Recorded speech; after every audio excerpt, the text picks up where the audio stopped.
right.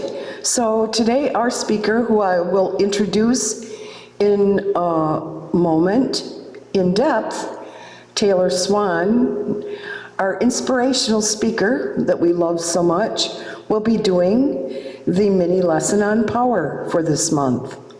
Good morning, everyone. Sorry for the miscue. I'm going to talk to you about this particular power, which is power. And it's based at the root of the tongue, physically.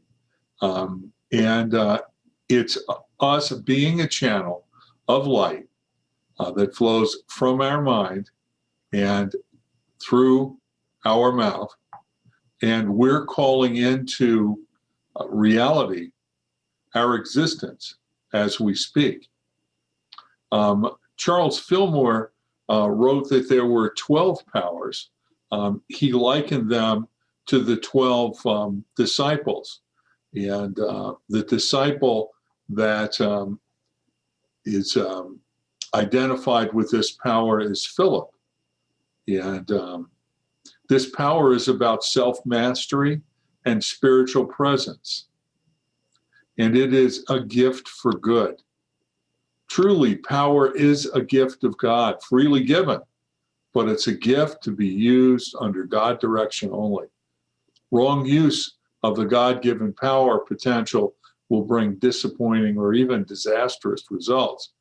But power rightly used under the direction of the Christ mind, the God self in each individual, will accomplish good beyond our present ability to imagine. Power, we must understand, is not an end in itself, not a goal to be sought. Rather, it is simply a means that enables us to attain the end result of bringing forth God ideas on earth. It's not to be used for selfish gain or satisfaction of the personal ego, but for the forward spiritual movement of the whole. It is to be exercised not for the purpose of controlling others, but for the purpose of taking dominion over our own thoughts and feelings in order to come into the greater God awareness. Power is the vital energy that has its seat at the hollow of the throat. Spiritual power flows into our body from the Christ center at the top of the head and is released in the form of radiant energy through the center of the throat.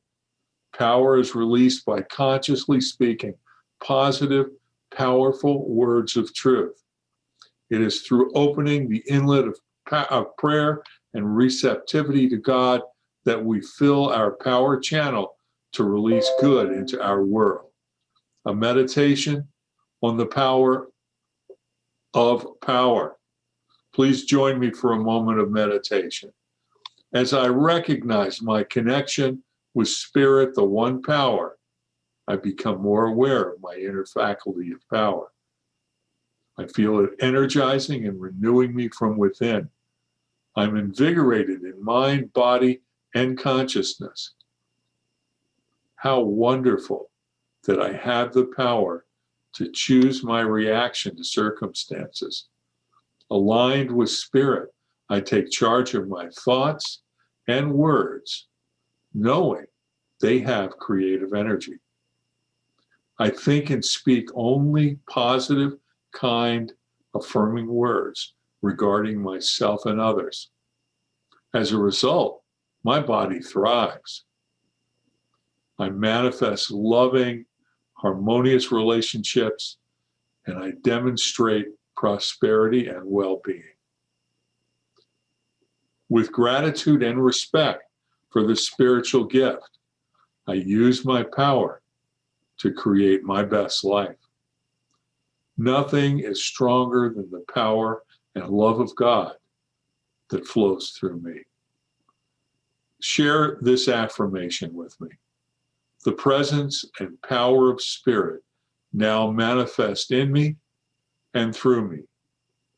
I use my inner power for good in our world.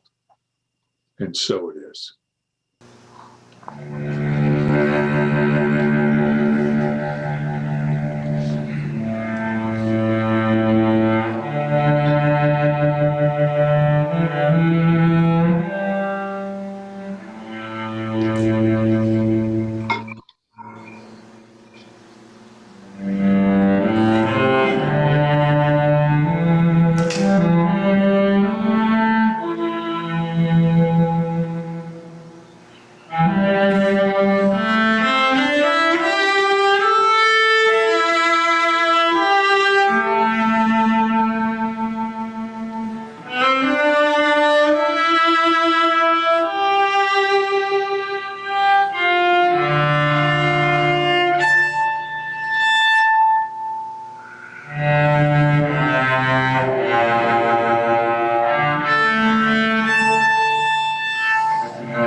Thank you, David, for the Taylor Swan. I find his life very inspirational. His connection and knowing that he's a light of God and better today than he was yesterday really touches my heart, and it feels like a humble presentation. The great turnaround of his life came with a simple prayer of 2 words: help me. He was in a place of addiction so strong that he felt like he could not bear another day. From that moment on, as God's blessings came to him and lifted him from his addiction, he became very committed to the service of people wherever he could go, and to share the experience of God's grace upon his life. His 12-step teachings were a great part of his gift that he gave to people, especially those who could not find a church nor felt compelled to do that. In 2014, he was led to a 3-course ministry school from the Fellowship for Today. It took him 3 years to complete it, but he did it. He was loved throughout that training, and felt that his mission was to help those that he felt were broken in life, and he could inspire them and bring them back into a greater expression of their light. And his message that he'll share comes from the quiet place that he has with God and directly from his experience. All right. Well, thank you. Thank you for the kind introduction as well. You know, in my late 60s, about the last thing I wanted to hear from God was that I needed to go back to school for 3 years. I had other plans. It involved sailing. It involved playing with my dog. It involved enjoying my toys as an adult male who was retired. And God was very kind, and the voice spoke very quietly but persistently to me until I realized that I could make a difference. And I don't know when I'll be making that difference. I don't know with whom I'll be making that difference, but I do know that if I allow God to work through me as a channel of his light, things will be perfect and outcomes will be perfect. So let's go into 4 minutes of silence and spend some time with our Creator. And I'm going to guide us through that, but this is your time with your Creator. So let's begin. Move into this time of meditation. Get comfortable. Bring your attention to your breath. There's nothing you need to do except to experience it. Just notice the rhythm of it. With our breath, spirit is moving in, through, and out of each of us. Knowing that we're created in the likeness of our Creator. We are extensions of that energy. Allow our bodies to relax, starting with our feet. Wiggle your toes. Flex your ankles. Allow any stress to flow up your ankles, through your calves, into your thighs, through your buttocks. Relaxation comes if we let go of anything that is not like our bodies. Stress is not like love, so we let it go.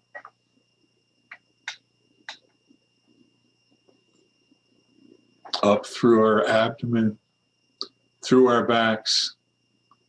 Feel the energy that is here today, supporting us in this space. Here to gently remind us who we really are. We've begun to notice that there's not much to really let go of, only error.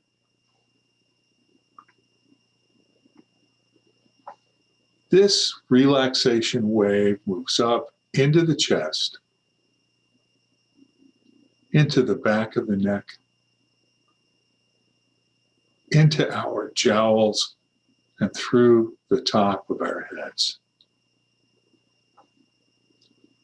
A beam of light moving out into this world to open our hearts and minds. And now we're going to begin our visualization. Let's imagine our hearts and minds filled with warm light, illuminating every dark cranny until we see them fully open and taking in this wonderful warmth and light. Let us remind ourselves that our thoughts are what creates our reality, and that we are the creators of our experience on this plane. And so we make a commitment to ourselves to only visualize the best possible outcome in all of our affairs.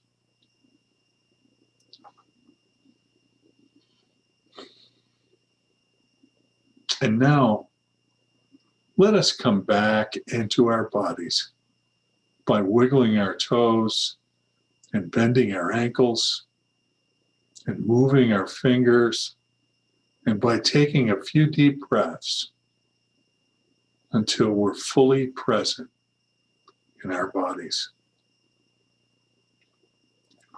Fully relaxed and receptive, ready to live in the flow and rhythm of life.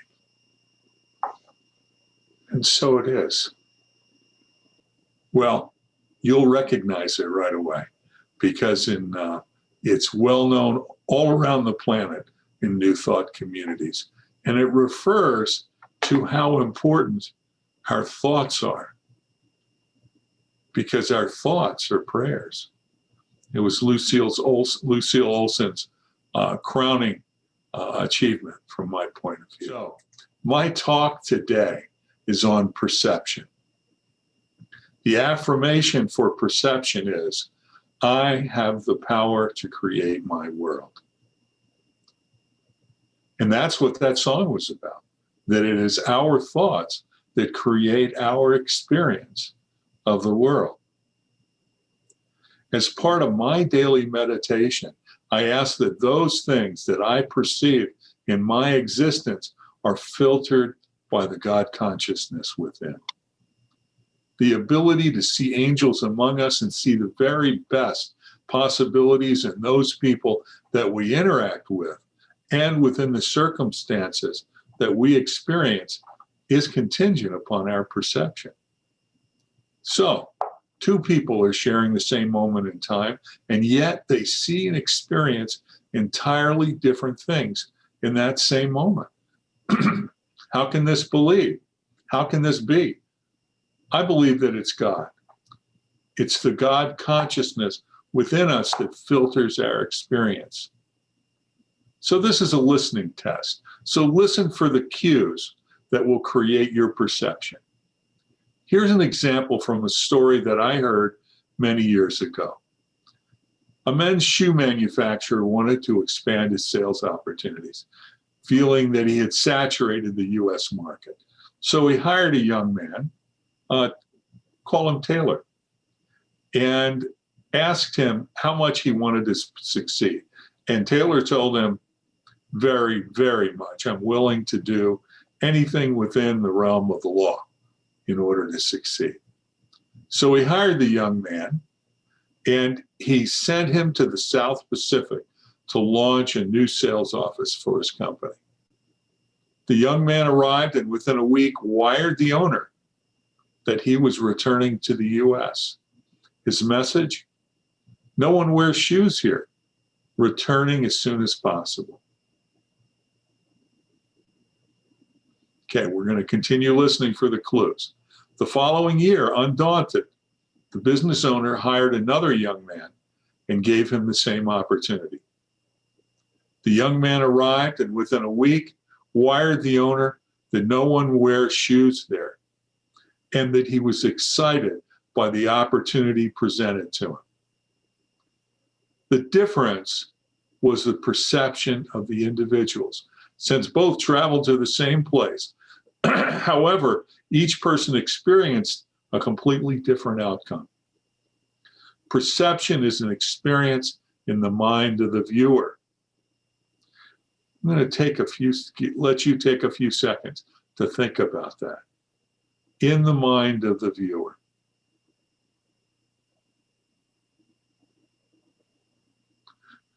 So two people witness the same event, and yet each person sees something different taking place.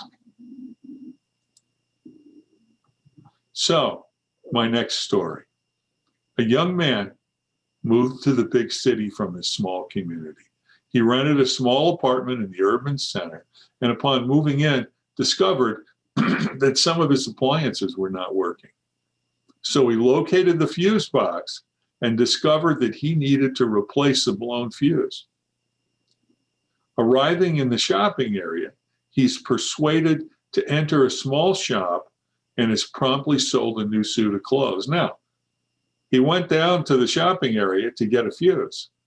He ends up being persuaded to buy a new suit of clothes. He's clearly not mentally prepared to be in this urban element. And he's told to return the following week to pick up his new suit.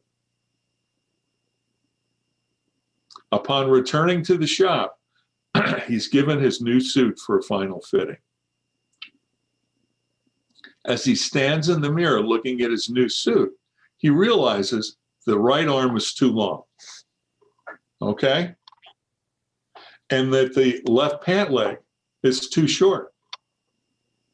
Upon pointing out these issues to the proprietor, he's told to correct his posture by holding his arm up in his sleeve,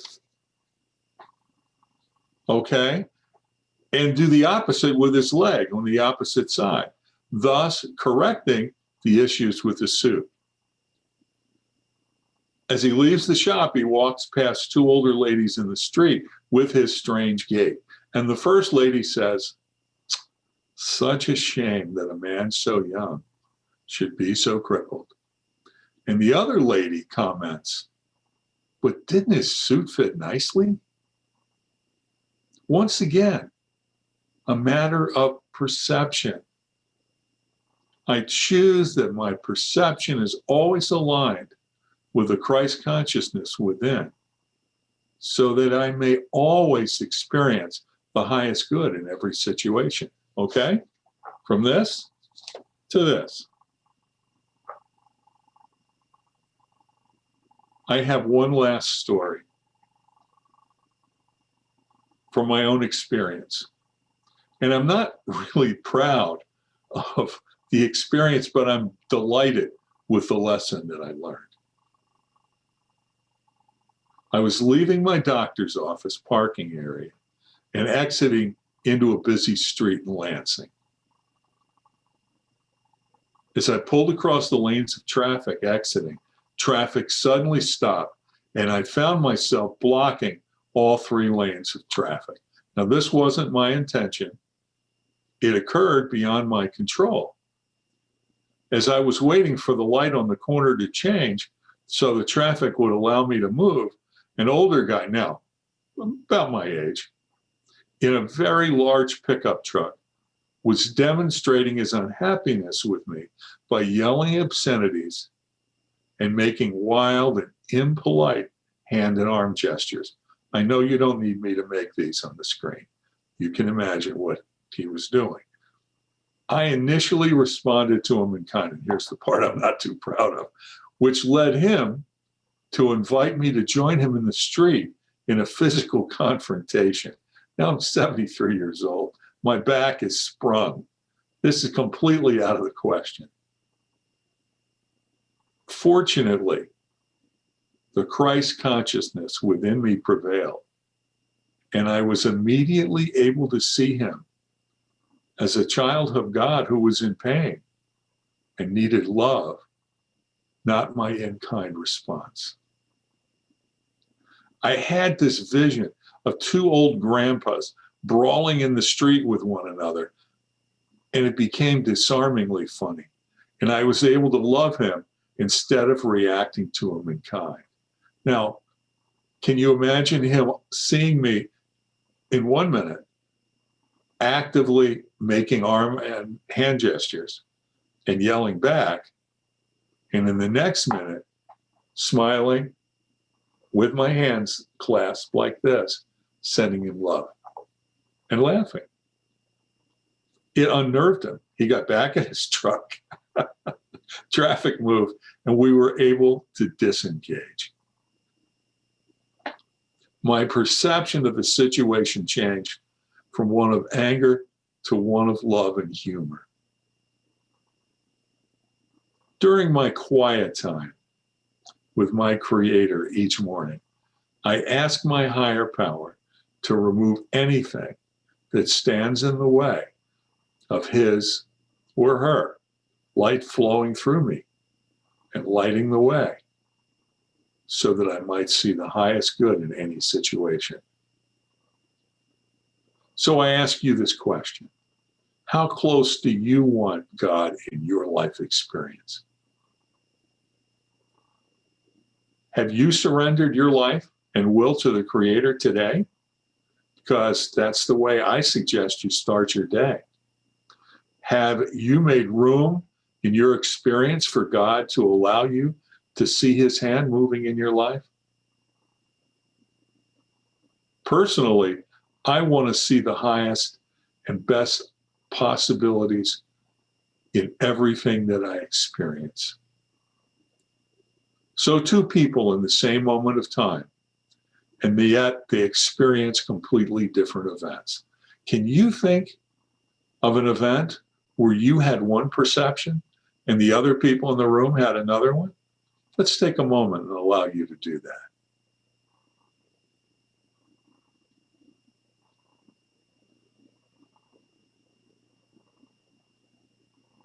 Hopefully you came up with one. Which perception do you choose to see?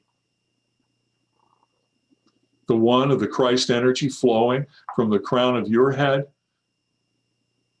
through your throat and out your heart, and lighting the way for all those that share this space with you to be illuminated? Or the one where you're actively making hand gestures in the middle of a busy street. Which do you choose? I know the choice I've made, but I have to make it again every day. I have to start each day making that choice, because this is a living test. This is one where every day that we're given the gift of another day of life, it's up to us to pull out this toolbox and ask God to incorporate these tools into our lives every day. So I'm going to take a couple of minutes. I think we've got about 4 minutes that we can spare. And we're going to have a quiet time. And we're going to ask God. And we're going to, the short version, we're going to restart our day. Okay? If you started it perfectly, this can't hurt. And if you started it imperfectly, it can only help. Okay? So we're going to take 4 minutes. I'm going to set my little timer here. Okay? And have that quiet time where we invite God into our heart and into our minds and ask him to remove anything that stands in the way of his or her light shining brightly through us, lighting the way, illuminating the way for us to see our way forward, and for those that are still stumbling in the darkness, that are walking alongside us, to also find their way. I'll see you in a couple of minutes. Here we go.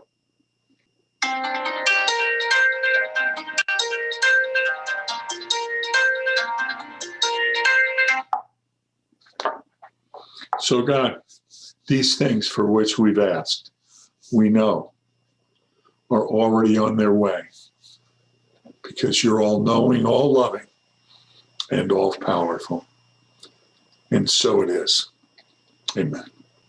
Thank you, Taylor, for your talk on perceptions. I think it's very appropriate how you can either experience event through what other people have done, or the two sides of what you've done yourself, and choose one pathway or the other. My great teaching is today, just before you were to do the meditation, I forgot to have David play the Lord's Prayer. And as you began to speak, I went, oh no, I've forgotten the Lord's Prayer. And I'm going beet red and getting all 10 degrees warmer than it really is in the room. And then I realized I couldn't go back. So I have a choice to either judge myself as I have felt judged, perceive what I felt was the judgment of other people in their brains going on, what they're thinking, or just simply relax back into myself, have a chuckle, put the Lord's Prayer in big capital letters, have Dave next time just lovingly interrupt me by starting to play whether I'm talking or not, or just loving myself. So I chose to love myself. So this is a time for all of you to unmute yourself. You can come up with your perceptions also from what Taylor has said. We look forward to hearing your experiences with perception. They'll both amuse us and enlighten us, I'm sure. Okay, I would like to go first. What a gift, Luann. What a gift that was. And I mean, and then you accepted it so well, and you had to do that all the matter of seconds. I mean, you did it right in front of us, and it was perfect. God, what a gift. And the other thing, Taylor, you said for us to think about something that we can look at, and people are looking at the same thing and seeing it differently. I look at this pandemic, and many people are seeing it as something very scary, and lonely and frustrating and all sorts of different scary ways. And I look at it as a gift, an opportunity to get to know myself. I'll get to notice things that I normally wouldn't have taken the time to, because I would have done things to escape from having to do so. Anyway, those are the two things that came to my mind. And thank you, Luann. And thank you, Taylor. You're welcome. Luann, your experience made me think of the movie we saw the other night, Soul. And Joe is so obsessed with finding his purpose and accomplishing his great goal, and that he forgot to enjoy life. And of course, little 22 is the one who, so you're a little 22. You're the one who teaches us to find joy in everything. Taylor, as you were speaking, it dawned on me that for me, our perception is, this is, for myself, how I've lived life most of my years. And I wasn't really aware, the first half of my life, that there are other people had different viewpoints, because this is life as I see it. And it seems to my revelation has been other people pointing out that there are 2 or 3 or 100 different ways that this could be taken. And I meditate at a little pond and that pond was filled with pollywogs. And because we haven't had any rain, the pond has been slowly shrinking and shrinking and shrinking. And I thought, oh my goodness, I need to add water to this pond. So I added water to one of the puddles, I think 9 gallons of water, thinking that would be enough. And then the next morning, the puddle was dry. And all those little pollywogs, my little buddies, went to pollywog heaven. And I felt so angry, so frustrated. Why does this happen? Because I love pollywogs. I wanted them to live. I wanted them to have their life.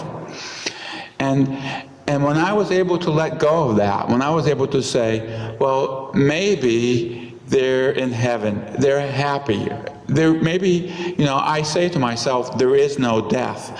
Maybe if I can really believe that at the heart level, that it's just a transition from one place to the physical place. The unmanifested to the manifest. It's just a stairway of up and down, people going back and forth. And that gives me some comfort. And then in that comfort, some ideas started to come. Well, next time I can put a little plastic underneath in that pond when it's dry. Put some plastic, so next spring that plastic will hold the water longer, and when I fill it up with water, it will stay, and then I can have my little frogs coming out. So in the letting go of my perception to something that is more loving and where I feel better, then comes the solutions that are more life-giving. And so I think that part of this is the answer. Even with the missing of the Our Father, what are the solutions that we can work together to focus off right and wrong, or good or bad, and let life come in, so that solutions as a team, as what we're trying to do here, can be expressed. And that is the process I think we're all in. So I'll pass Share it. one quick thing, and this is Belle. What hit me, Taylor, is that as we've grown through our life, we have been given perceptions. We have been taught perceptions, meaning we have been taught what to be afraid of, well, who to accept, blah, blah, blah, blah, which has created our perceptions. What's exciting now, knowing and learning about the power, it's like we get to create our perceptions because we are aware of it. And I think that's exciting. So thank you. We can switch our perception if we decide to in that moment. If there's a perception that we're starting to focus on, it's a quick switch. And with our power this month, with our words, we can do it, and it will become a powerful experience to change. And that's the one thing we can guarantee, is that there always will be change.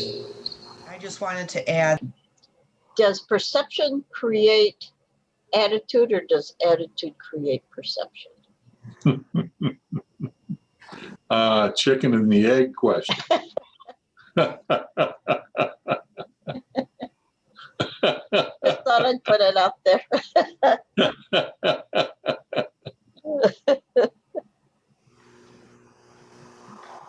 Our perception. Attitude.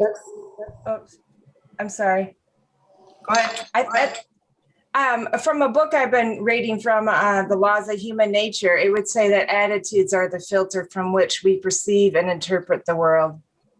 And it says that we all come in with a certain attitude, which can be changed and improved, but it's a lifelong thing, I guess. Does that make sense? Yes. Thank you. I'll have to ponder on that. Yeah. I want to thank you all for coming, and I want to read a sign that I came across in my walk this morning. I thought it was very appropriate. This was in someone's window, and it certainly made a difference to me. And take these words in your heart with you as you leave this place. Be a blessing, pray often, be kind, give thanks, do good, have courage, lead with love, practice peace, be the light, encourage others, be joyful.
As I read the modified prayer for protection, the light of God surrounds me.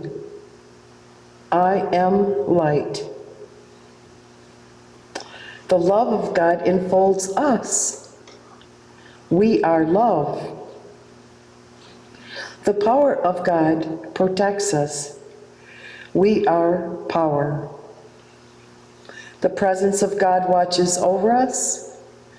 We are the presence of God. And wherever we are, God is, all is well, and we are divine.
So just before we open up, close the service and turn off the recording, I'd like to open my heart and say a prayer of gratitude for all of the love that we share, the love that we give each other.